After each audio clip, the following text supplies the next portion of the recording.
आज हम भारत की संसद के दो सबसे महत्वपूर्ण सदनों, लोकसभा और राज्यसभा, के बारे में आसान भाषा में समझेंगे। अगर आपको कभी यह समझ नहीं आया कि दोनों में क्या अंतर है, कौन ज्यादा शक्तिशाली है और दोनों की जरूरत क्यों पड़ती है, तो यह वीडियो आखिर तक जरूर देखें। पार्लियामेंट क्या है? सबसे पहले समझते हैं कि संसद क्या होती है। भारत की संसद वह जगह है जहां देश के लिए नए कानून बनाए जाते हैं, पुराने कानूनों में बदलाव किया जाता है और सरकार से सवाल पूछे जाते हैं। संसद के तीन हिस्से होते हैं: राष्ट्रपति, लोकसभा और राज्यसभा। आज हम लोकसभा और राज्यसभा का अंतर समझेंगे। लोकसभा को हाउस ऑफ द पीपल यानी जनता का सदन कहा जाता है। इसके सदस्य देश की जनता सीधे वोट देकर चुनती है। लोकसभा का कार्यकाल सामान्यतः 5 साल का होता है। अगर जरूरत पड़े तो इसे पहले भी भंग किया जा सकता है। सरकार बनाने में लोकसभा की सबसे महत्वपूर्ण भूमिका होती है। जिस पार्टी या गठबंधन के पास लोकसभा में बहुमत होता है, वही सरकार बनाती है और आमतौर पर उसी दल का नेता प्रधानमंत्री बनता है। मनी बिल यानी धन विधेयक सबसे पहले लोकसभा में ही पेश किया जाता है। राज्यसभा। अब बात करते हैं राज्यसभा की।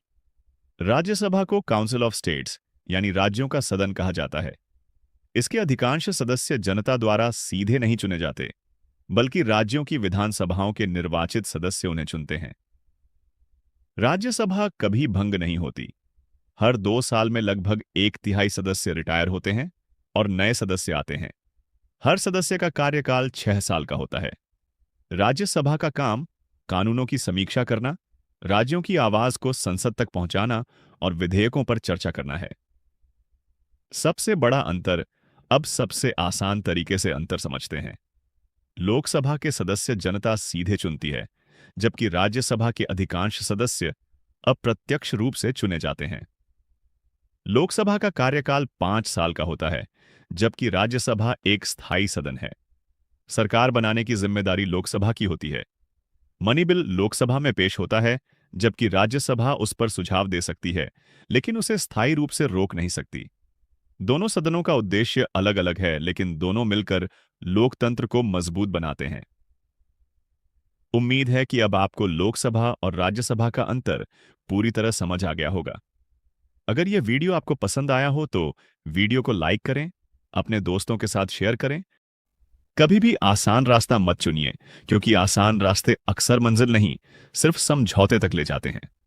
अगर हम चाहते हैं कि आने वाली पीढ़ियां हम पर गर्व करें, तो आज हमें ऐसे फैसले लेने होंगे जो सिर्फ हमारे लिए नहीं, पूरे समाज और आने वाले कल के लिए अच्छे हों। आइए, बदलाव की शुरुआत किसी और से नहीं, खुद से करें। आज सवाल सिर्फ सोनम वांगचुक का नहीं है। सवाल यह है कि जब कोई नागरिक अपनी आवाज उठाता है, तो क्या हमें उसकी बात सुननी चाहिए या सिर्फ उसके पक्ष या विरोध में खड़े हो जाना चाहिए?